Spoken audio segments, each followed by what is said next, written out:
Hello, today I'm going to be showing you how to change the batteries in this Honeywell 5816 wireless door and Windows transmitter. The tools we need for the job is one CR123A battery and a blunt prying object if needed. Now the first thing we're going to do is we're going to find this tab here and we're going to try to press the tab inwards and pull the cover off. Now you can do this with your hands, but I prefer to use a somewhat blunt tool. Now the way I'm going to do this is I'm going to press down into the tab and then I'm going to press the edge of the tab almost like diagonally into the sensor while prying the cover plate off. So it's going to look something like this. Just like so. Once the cover plate pops off, we can then peel it off and locate our battery. We're then going to replace this battery with the negative on this end and positive on this end. Now it might be hard to just put the battery in like this. As you can see, there's not enough room.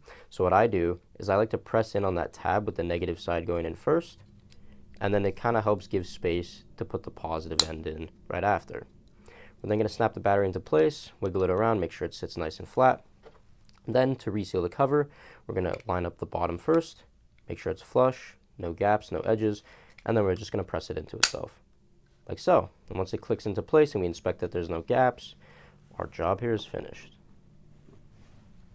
And that's it.